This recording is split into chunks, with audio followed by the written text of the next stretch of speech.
Hello friends, तो physics यानी कि भौतिक विज्ञान में हम लोग डाइलेक्ट्रिक एंड कैपेसिटेंस यानी कि परावैद्युत तथा संधारित्र इस चैप्टर को डिस्कस करने वाले थे। और इसके पहले हम लोगों ने इसके कुछ डेरिवेशंस को देखा और आज हम लोग कैपेसिटर्स को देखने वाले हैं, यानी कि संधारित्र क्या होते हैं उसको देखने वाले हैं। तो बेसिकली अगर इसकी डेफिनेशन की बात करें तो संधारित्र क्या होते हैं? एक ऐसा सिस्टम है, एक ऐसा संयोजन है या एक ऐसी व्यवस्था है। संधारित्र यानी कि कैपेसिटर एक ऐसी व्यवस्था है जो किसी चालक या जो हमारा कंडक्टर है उसके आकार को बदले बिना, उसके शेप को बदले बिना उस पे आवेश का पर्याप्त मात्रा में आवेश को स्टोर किया जा सकता है। अब इस डेफिनेशन को समझते हैं। जैसे कि हम लोगों ने एक गोलीय चालक का कैपेसिटेंस जो हमारे पास कैपेसिटी है वो फाइंड आउट किया था, तो वो फिक्स था। अब हम चाहे हम उसकी में पर्याप्त मात्रा में अगर हमें स्टोर कराना है आवेश को, तो हम उसका आकार ना बदले और उसको और ज्यादा स्ट्रॉन्ग और ज्यादा चार्ज कैसे स्टोर करा सकते हैं, उस कॉन्सेप्ट को आज हम लोग डिस्कस करने वाले हैं। तो हमें पता है कि किसी भी जो हमारे पास चालक की धारिता C की वैल्यू होती है Q/V,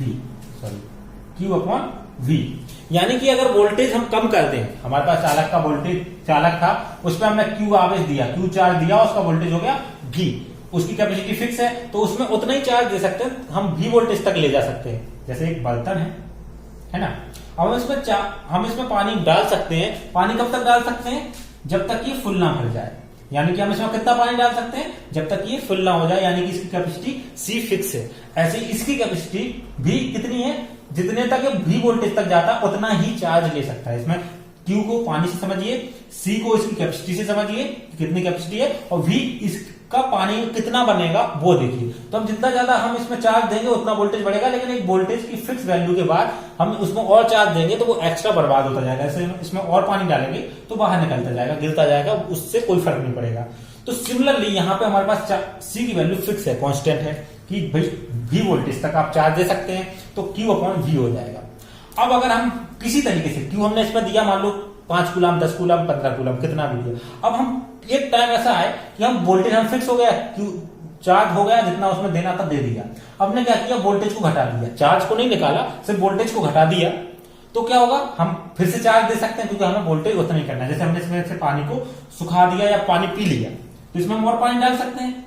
तो ऐसे ही हमने क्या किया, या फिर हम इसमें क्या करें, इसमें एक पॉलिथीन बढ़ा दें, या फिर इसमें एक क्या हम करें कि एक और हमारे पास वो पानी का वो था, और उसको हमने यहां से डायरेक्ट कनेक्ट कर दिया। तो इसमें से क्या होगा? पानी इधर चला गया तो ये खाली हो जाएगा, तो हम इसमें और पानी डाल सकते हैं। तो ऐसे ही यहां पे हम क्या करेंगे, किसी तरीके से वोल्टेज को कम कर देंगे।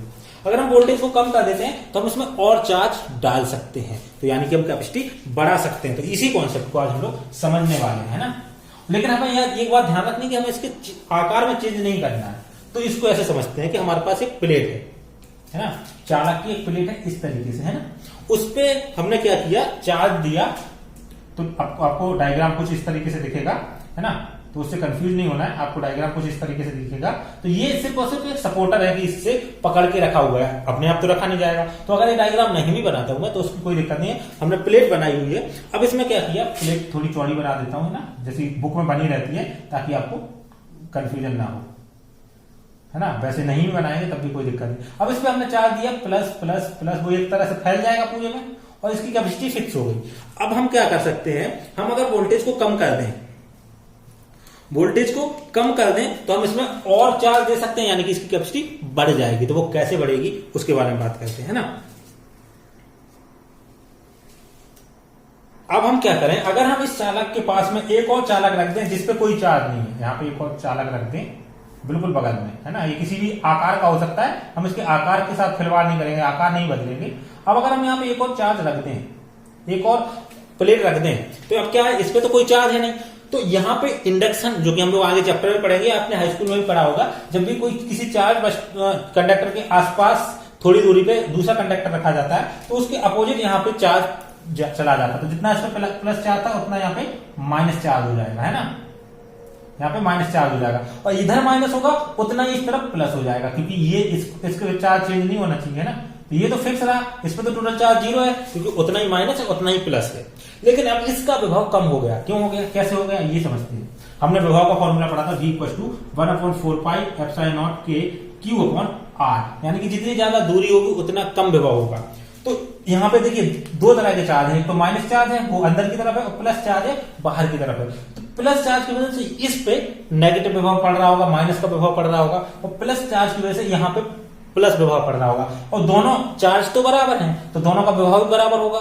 नहीं, प्रभाव बराबर नहीं होगा, क्योंकि ये ज्यादा पास है तो इसका विभव ज्यादा होगा, यानी माइनस वाली वैल्यू ज्यादा होगी, प्लस वाला थोड़ा सा दूर है। अब इसकी ये अंतर बहुत कम है, बहुत ज्यादा अंतर नहीं है, लेकिन ये अंतर थोड़ा सा तो है। तो इस अंतर की वजह से जो इस विभव में थोड़ा सा कम, यहाँ मतलब नेगेटिव विभव ज्यादा आ जाएगा, पॉजिटिव कम आएगा, तो यहाँ पे टोटल विभव जो है वो थोड़ा सा घट जाएगा। तो थोड़ा सा घट जाएगा, यानी कि हम इसमें और चार्ज दे सकते हैं। हम देखिए चार्ज को हटाया नहीं, सिर्फ हमने एक और कंडक्टर रखा, जिसकी वजह से दो चार्ज डेवलप हुए, एक तो इस तरफ प्लस माइनस और इस तरफ प्लस। तो ये माइनस वाला पास में है, जिसकी वजह से इसका विभव कम हो रहा है, प्लस वाला दूर है, इसकी वजह से विभव बढ़ रहा है, लेकिन इसकी जो दूरी का अंतर है उतना विभव इसका कम हो गया है ना, उतना विभव ये कम हो गया। अब इसको भी जैसे ये बना हुआ है इस तरह से, अगर हम कहें कि ये इस तरह से बना हुआ है तो इससे कंफ्यूजन नहीं होना है ना, ठीक है। अब ये तो इससे हम इसके चार्ज को थोड़ा सा बढ़ा सकते हैं, कैपेसिटी को थोड़ा सा बढ़ा सकते हैं, इसमें हम और चार्ज डाल सकते हैं। क्यों? क्योंकि इसका विभव कम हो गया। अब इस विभव को और कम करना चाहें तो हम इसको क्या करेंगे, तार से कनेक्ट करेंगे, और तार को क्या करेंगे, धरती से जोड़ देंगे। धरती से जोड़ेंगे तो ये पूरा का पूरा चार्ज हट जाएगा। क्यों हट जाएगा? क्योंकि धरती का वोल्टेज कितना होता है, 0। तो यहाँ पे प्लस का ये पूरा का पूरा प्लस उसमें चला जाएगा, लेकिन ये माइनस तो रहेगा ही, क्योंकि ये इंडक्शन की वजह से आया है। तो अब देखिए सिर्फ माइनस का चार्ज है, उसकी वजह से इसका वोल्टेज कम होगा, प्लस की वजह से वो यूटिलाइज नहीं होगा, तो इसका वोल्टेज बहुत कम हो जाएगा। इसका वोल्टेज क्या होगा, बहुत ज्यादा कम हो जाएगा। जब वोल्टेज कम होगा तो उस वोल्टेज को मेंटेन करने के लिए हम उसमें और चार्ज डाल सकते हैं। ये सिंपल सी बात, ये थोड़ा सा आपको समझ में नहीं आया होगा, इसीलिए मैं आपको ये डायग्राम बना के बता रहा हूं कि ये डायग्राम है, ठीक है। हमने क्या किया, इसमें मान लीजिए 5 लीटर पानी बनता है, 5 लीटर पानी डाल सकते हैं, है ना। अभी फुल हो गया, तो फुल हो गया यानी कि ये जब ये नहीं था, अकेला था, तब इसका चार्ज फिक्स था, क्यू इसमें डल गया। उसके बाद क्या किया हमने, एक और बर्तन इसके पास रखा, है ना, और जिसको हमने इससे जोड़ दिया, या चूंकि यहां पे जोड़ने की हमें जरूरत नहीं, क्योंकि इसमें इंडक्शन हो रहा है, यहाँ पे तो ये पानी अपने आप इसमें आ नहीं सकता, तो यहाँ पे हमने इसको जोड़ के बता रहे हैं, इसलिए ये इंडक्शन में अपने आप चार्ज चला गया, तो इसमें पानी चला जाएगा। तो इसमें पानी चला जाएगा तो इसमें कितना पानी जाएगा, तो उसका थोड़ा सा चार्ज बढ़ गया। अब हमने क्या किया, इसको जोड़ दिया, यानी कि इसमें हमने छेद कर दिया, तो ये पानी नीचे गिरता जाएगा, तो इसमें हम और पानी डाल सकते हैं। इस तरह से इसकी कैपेसिटी बढ़ जाती है। तो एग्जैक्टली ये वाला कॉन्सेप्ट नहीं है, क्योंकि यहाँ पे करंट के टाइम पे, यानी कि विद्युत क्षेत्र के टाइम पे दूसरा कॉन्सेप्ट लगता है। यहाँ पे इंडक्शन से जाता है, यहाँ पे डायरेक्ट कनेक्ट कर दिया, और यहाँ पे मैंने नीचे गिरा दिया, तो यानी कि जितना भी पानी जाएगा पूरा नीचे जाएगा, तो इसकी तो कैपेसिटी इनफाइनाइट हो गई। लेकिन इस केस में ऐसा नहीं है, इस केस में इसकी कैपेसिटी बढ़ी लेकिन इनफाइनाइट नहीं जाएगी, क्योंकि इधर का 0 हो गया, तो जितना ये माइनस था उसकी वजह से ये चार्ज कम हो जाएगा। तो ये अब आपको ये समझ में आया होगा कि हम कैपेसिटी को कैसे बढ़ा सकते हैं, है ना। तो ये कैपेसिटी बढ़ाने का एक तरीका है। अब ये कैपेसिटी किस किस चीजों पर निर्भर करती है, तो जब भी अब आपने देखा ये जो कैपेसिटर है या संधारित्र है, उसका डायग्राम इस तरीके से होगा। तो जब भी आप एग्जाम में देखेंगे तो आपको कुछ इस तरीके से 2 प्लेटें दी होंगी, उसको आपको कैपेसिटर समझना है, तो वो ये वाला कॉन्सेप्ट है, ठीक है। तो अब आप सोचेंगे, आप मतलब क्वेश्चन में देखेंगे तो आपको जैसे ओम के लिए ये, हाँ, जो हमारे पास रेजिस्टेंस था उसके लिए इस तरह का सिंबल होता था, है ना। इसी तरीके से संधारित्र के लिए ये वाला सिंबल होगा, दोनों लाइन बराबर होंगी। अगर ये सिंबल होता है तो ये बैटरी का सिंबल होता है, पॉजिटिव नेगेटिव का सिंबल होता है। अगर दोनों बराबर है, जैसे ये दोनों प्लेटें हैं, तो ये संधारित्र का जो हमारे पास सिंबल है वो है। अभी सिंबल, अभी आपको ये कॉन्सेप्ट समझ में आया, पूरा थ्योरी है, तो हो सकता है आपको समझ में ना आया हो, लेकिन ये एग्जाम में जनरली नहीं पूछा जाता। हाँ, इसके कॉन्सेप्ट आएंगे तो वो आपको पता होना चाहिए। अब ये समझ लेते हैं कि इसका जो इसकी कैपेसिटी है वो C, वो किस किस पे डिपेंड करती है। तो अगर इसका हम लोग एरिया की बात करें, तो अगर इसका एरिया बढ़ाएंगे, ऐसी बात है, जब एरिया बढ़ाएंगे तो कैपेसिटी भी बढ़ेगी। तो यानी कि C is directly proportional to A, area. अब मैंने तो यहाँ प्लेट जैसा बनाया, अब ये कैसा भी हो सकता है, चौकोर हो सकता है, गोल हो सकता है। तो जैसा एक चालक है, एक कंडक्टर है, वैसा ही दूसरा कंडक्टर उसके पास में रखना है, एक जैसा ही।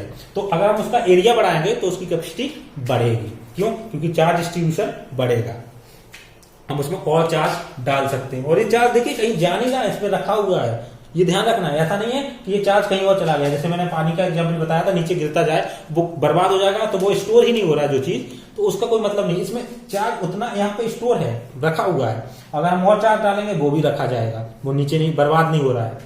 तो सी डायरेक्टली प्रोपोर्शनल टू ए है। तो यानी कि हम वोल्टेज बढ़ाएंगे, सॉरी यहाँ पे हमारे पास एरिया बढ़ाएंगे तो हमारे पास वोल्टेज बढ़ेगा।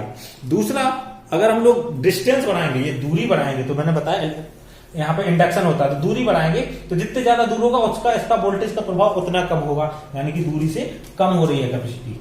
Directly inversely proportional to distance, ये डिस्टेंस को हम डी से रिप्रेजेंट कर रहे हैं, तो इनवर्सली प्रोपोर्शनल ऑफ डिस्टेंस। अब इसमें कोई पदार्थ भाग है डाइलेक्ट्रिक, जिसको हम लोग आगे चैप्टर में पढ़ेंगे। यहाँ पे सिर्फ आप इसको समझ लीजिए कि डायरेक्टली प्रोपोर्शनल टू उस डाइलेक्ट्रिक कांस्टेंट की संधारित्र की धारिता दोनों प्लेटों के बीच स्थित माध्यम पर निर्भर करती है तथा परावैद्युत माध्यम होने पर बढ़ जाती है। तो डायरेक्टली प्रोपोर्शनल टू के, ये तीन कॉन्सेप्ट आपको याद रखने हैं। Directly proportional to A, directly proportional to, या फिर इसको हम डायरेक्ट एक ही लाइन में लिखते हैं, तो डायरेक्टली प्रोपोर्शनल टू के ए अपॉन डी, है ना। इससे हम आगे जाके फॉर्मूला भी ड्राइव कर सकते हैं। तो सबसे पहले तो हम ये देखते हैं कि जो परावैद्युतांक है यानी कि डाइलेक्ट्रिक है, उसको इसमें भर देने पे क्या फर्क पड़ेगा। डेफिनेटली कैपेसिटी इसकी क्या होगी, बढ़ जाएगी। जैसे अभी मैंने ये प्लेट रखी तो बढ़ गई, अब इसमें अगर हम कोई डाइलेक्ट्रिक रखेंगे तब भी ये बढ़ जाएगी। कितनी बढ़ेगी उसको हम लोग नेक्स्ट वीडियो में देखेंगे, कैसे बढ़ेगी, क्या फर्क पड़ेगा और क्या इसका मैकेनिज्म है, उसको हम लोग नेक्स्ट वीडियो में देखेंगे। यहाँ पे मेरा कॉन्सेप्ट सिर्फ ये कैपेसिटर को समझाना था, जो कि जनरली एग्जाम में इस तरह से नहीं आता, उसके कुछ थ्योरी कॉन्सेप्ट पूछे जा सकते हैं, अदरवाइज इसके क्वेश्चंस आएंगे तो उन क्वेश्चंस को हम लोग आगे सॉल्व करेंगे। इस चैप्टर से ज्यादातर आपको डेरिवेशन कम और क्वेश्चंस ज्यादा पूछे जाते हैं, तो हम लोग क्वेश्चंस को बहुत ही आसानी से सॉल्व कर पाएंगे अगर हमें कॉन्सेप्ट अच्छे से आते हैं। तो आई होप कि आपको ये वीडियो पसंद आ रहा होंगे। अगर आपको वीडियो पसंद आ रहा है उनको लाइक जरूर कीजिए, कोई सुझाव है तो आप कमेंट बॉक्स में बता सकते हैं। अगर आपने अभी तक चैनल को सब्सक्राइब नहीं किया है तो इसको सब्सक्राइब कर दीजिए और अपने दोस्तों के साथ शेयर कीजिए, ताकि वो भी घर बैठे फिजिक्स के सारे कॉन्सेप्ट, जो टफ कॉन्सेप्ट हैं, उनको आसानी से समझ सकें। और अगर आपको कोई भी डाउट होता है तो नीचे डिस्क्रिप्शन में आपको एक लिंक मिल जाएगी all in one solution Android app की, वहां पे आप क्वेश्चंस भी पूछ सकते हैं, वहां पे वीडियो लेक्चर्स भी अवेलेबल हैं और वहां पे आपको नोट्स भी मिल जाएंगे। तो मिलते हैं नेक्स्ट वीडियो पे। Thank you for watching.